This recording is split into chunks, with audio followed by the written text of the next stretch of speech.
পিছত মহিষীসকলে কৈ গৈছিল যে চৰকাৰে কিছুমান কাম অকল ST SC আৰু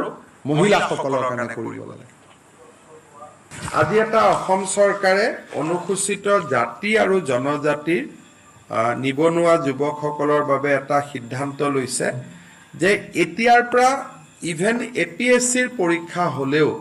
ST আৰু SC ল'ৰা ছোৱালীবিলাকে কতো মাসুল দিব নালাগে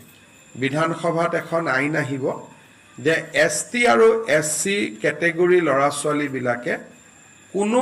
ৰিক্ৰুটমেন্ট এক্সামত তেওঁলোকে মাসুল ভৰিব নালাগে আমাৰ কিছুকে থাৰ্ড গ্ৰেড ফৰ্থ গ্ৰেডত আমি কাৰো প্ৰায় মাসুল নলওঁ কিন্তু APSC আদি পৰীক্ষাত মাসুল লোৱাৰ এটা নিয়ম আছিল এতিয়া তৃতীয় আৰু চতুৰ্থ শ্ৰেণীৰ যেটো নিয়ম হেতু থাকিবই কিন্তু গেজেটেড লেভেলতো ST আৰু SC ল'ৰা ছোৱালীখিনিয়ে এতিয়াৰ পৰা আৰু কোনো নিযুক্তি পৰীক্ষাত মাসুল দিব নালাগে মুখ্যতঃ আমি বানপানীৰ কথা আজি কেবিনেটত আলোচনা কৰিছিলো সৰু এটা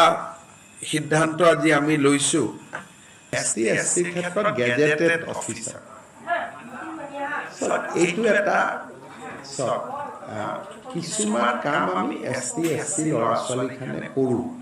বাবা সাহেব আম্বেদকাৰে কৈ গৈছিল গতিকে ST SC হোৱাৰ দিনাখনে আৰু জেনেৰেলৰ প্ৰশ্নটো নানো পিছত আকৌ জেনেৰেল পাই যাব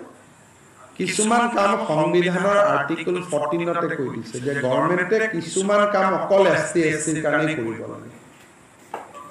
তেওঁলোকে অলপ পাব লাগে সব বস্তু যদি সকলোৰে কাৰণে দি দিও তেনে ST SC মানুহখিনিয়ে নাভাবিব যে আমাকো চৰকাৰে স্পেশালি চাই